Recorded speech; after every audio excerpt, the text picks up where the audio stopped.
and welcome to another pen video from me, Penultimate Dave. So today I thought I'd show you another pen in my collection, and this is a pen that actually sits close in my heart. This is, as you can see, a Visconti box, and this is the Visconti Corsani Octa90nal. Now, there's a number of reasons why this sits very close to my heart, and I'll show you the pen. But I previously purchased a few years ago the Corsani 90 before it sold out, and it's a stacked celluloid. So let me open the box and I'll show you what the Octa90nal looks like. So if I just remove the box here, you'll see it's in this lovely lacquered box, and if I open the box up, you'll see a number of things. So you actually get a Stilograph Corsani wallet, which basically includes your receipt, your credit card receipt, so I'm not going to show you that. 1924 is when the original Corsani store was opened. You also get the international warranty card. You get the Visconti ID card as well, and that shows you it's a fountain pen. It's the Octa90nal. It's made of a celluloid material, 23 karat palladium Dream Touch nib. It's a double reservoir. It's palladium plated trims, and this is number 54 of 100. So there are only 100 made of these, but it's a really nice pen. And as you can see here, you even actually have a lovely Corsani the Octa90nal plaque there. Now, Octa90nal is a little bit play on words or letters here. Octa90nal, the G and the O is 90, because this is to symbolize the 90th edition of the Corsani store in Rome. Now, technically the Corsani 90, the model before this, was to commemorate that, and this came a couple of, I think, 2 or 3 years later. It's a lovely pen, and it's using the same Visconti stacked coin celluloid that you can see here that the Corsani 90 and the Wall Street and the Divina Metropolitans used, and it's a really stunning pen. So see if I can bring a little bit more light on so you can see this when this sparkles. So it's a lovely pen. Now, the original Corsani 90 was a Homo sapiens. This is not a Homo sapiens.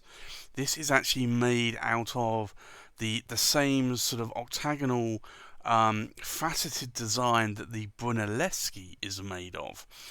Now you can see here in terms of the cap, this is the standard Visconti spring-loaded clip. It's not enameled; it's laser etched, making it a little bit more of a cleaner design.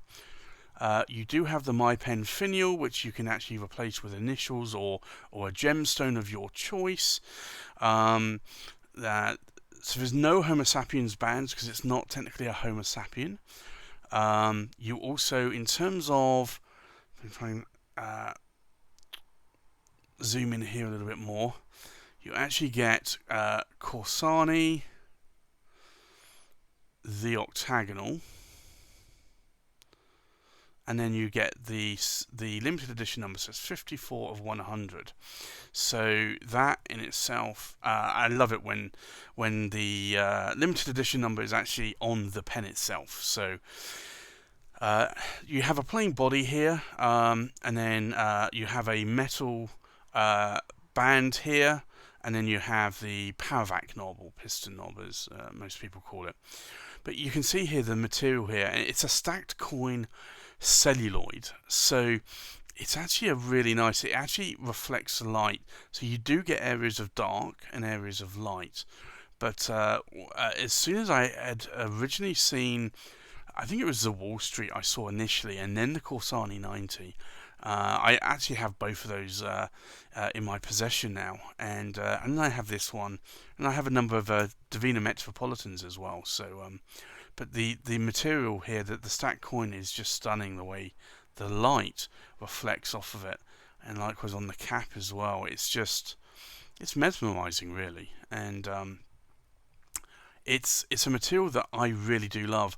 Now, as I understand it, Visconti are not making any more pens with this material. So pretty much you're limited to the original Corsani 90, which was sold out, the Octagonal, which is this one, the Wall Street and Divina Metropolitans. I think there were some Kopeniks prior to that as well that you may still be able to pick up. Now, sadly, so these pens were made, I think it was around September time. They were made available in 2017.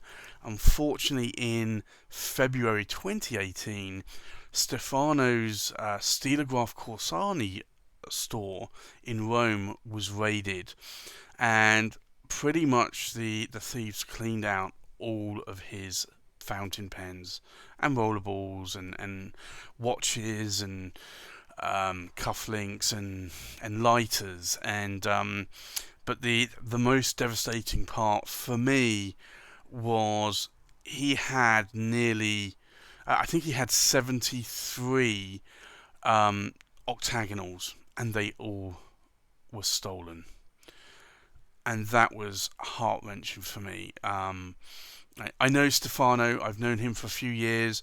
I've sent lots of people to Stefano to buy pens, to buy the Corsani 90. Stefano is a really, really nice guy, an honest guy. You wouldn't want any harm to come to him, and it's just to know that his store got raided like that is just heart-wrenching, and that all of these pens that he had Visconti make, to basically the second edition of the commemorating of his store, and 73 out of the 100 were stolen. So unfortunately, you may not be able to find these now. They may be on the stolen market, so pens may come up. I actually have listed all of the serial numbers that were stolen on my website on penultimatedave.com/help-Stefano. So if you want to have a look at the serial numbers, if you see one of these octagonals and you want to pick one up and you're not sure if it's actually a stolen pen or not, you can go there, look up the serial number, and we have all the list of stolen serial numbers. I worked very closely with Stefano to try and document all of the pens that were stolen, the watches, the lighters, and it was a lot of effort from Stefano and myself, but hopefully we have as comprehensive a list as possible on the website. So it's really, really sad that happened. Stefano has rebuilt the store. He's reopened. He's got more stock. So please do go and check out StelagraphCorsani.com, or if you're in Rome at any point, go check out his store. Stefano is a really, really nice guy, and he will always try and do you a deal. So please do check out Stefano. And but this is a stunning pen. It's a beautiful pen. I'm so glad that I was able to. I actually pre-ordered it. I sent several messages to Stefano prior to the release, and I said, I definitely want one of these. So I really wanted to go with the Corsani 90 that I have as well.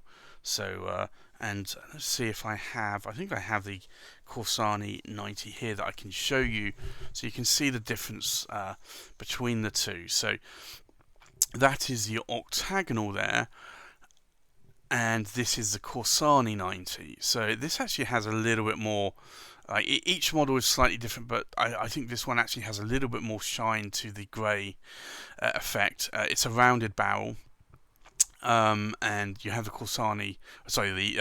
Homo sapiens rings there. And this was the Corsani 90, which was the first pen. So you can see the two pens here side by side. Maybe you can sort of see there the difference. But I do love these pens. They are beautiful pens, and I really, really do love the pen. I'm so glad that Stefano could organise another stacked celluloid from Visconti as a retailer exclusive. I love the plaque here. This is going to be a box that I keep for a very long time because of not only that, but because of the plaque as well in there. It's a lovely, lovely commemorative pen from my perspective. So let's do some size checks and weight check, shall we? So if I just move this out of the way, actually what I probably can do, is probably easier if I just do it on here. So the size, we are looking at about 145 millimeters in length. The cap is 60 millimeters in length. And let's have a look at the pen itself. We are looking to the tip of the nib. We're looking at about 133 millimeters. So it is a pretty sort of standard oversized pen. In terms of weight, let's do a weight check as well, shall we? So the pen, now this is inked up. It's not quite a full fill. It's probably about 50 to 60% full, I would say. So that's just under 45 grams inked up, full weight. The cap itself is just over 15 grams, and then the body itself, if I can stop this rolling, is 29.5 grams inked up. So it's not a very lightweight pen. It's sort of almost 30 grams there. It's actually quite I'd say a medium weight pen for me anyway.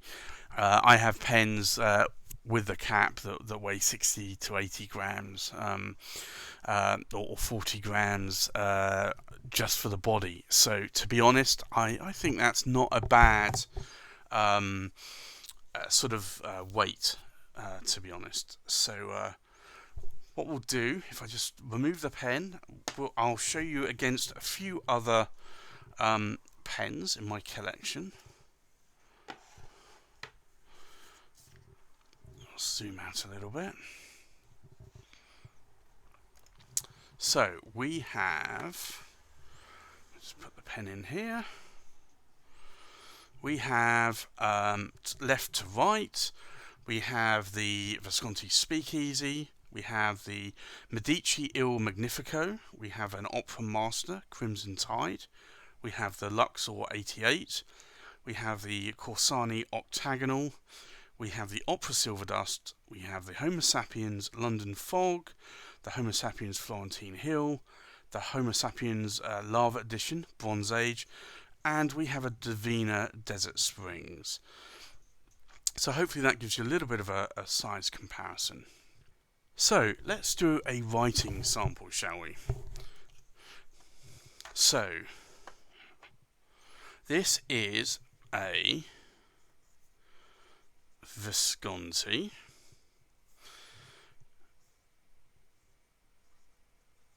Corsani. Now I'm just going to spell octagonal the normal way, and this is a broad nib, and you can see here, if I just zoom in a little, it's actually got quite a crisp line. So I do have to be a little bit careful when I write on this, because it doesn't always if I'm writing, I tend to roll my nibs, so sometimes I will get the odd skipping when I try to write. So I have to be very square with this nib, even though there is tipping on the nib. Like, there is tipping there, but I do have to write very, very precisely, otherwise it will skip. Now the ink is Pelikan Edelstein, and this is Topaz. Now it's a broad nib, so it's going to have wider downstrokes. So this is without any pressure whatsoever. And then if I try to add a bit more pressure, now again this is a palladium nib, so you don't want to push it too far, but you can see that you can get line variation out of it. So if I just do some figure of eights, you can see here that you can get line variation even though it's a broad nib. So it's actually a little bit bouncy, a little bit springy. In terms of wetness, now let's do a wetness test. Now Topaz I find is a dry ink, so you're really not going to get a lot of smear here. Like on the downstrokes, because it's a broad nib, you're putting out a little bit more ink, so you are going to get a little bit. So it's a moderately wet, at least I would say. It's not necessarily a fire hose nib, but if I just do a bit here, it's certainly wet. And this is a dry ink. Now if I used a wetter ink, it would probably come out to about here, I would say. But this is a lovely ink, and I love to have this inked up in this pen. I almost dedicate Topaz at the moment to this pen. My Corsani 90 I dedicate Diamine Majestic Purple to, because I love that ink. This is a lovely colour ink. Actually reminds me it's very similar to Konpeki, I think, at least by memory. It's a lovely ink. So there you go, really. That is the Visconti Corsani Octagonal. Thanks for watching. Please like, comment and subscribe, and I'll see you on the next pen video. Bye bye. I purchased this pen from Stefano at stilographcorsani.com. If you're on the lookout for some lovely new fountain pens, please check out his website, or if you are in Rome, please go and visit his store.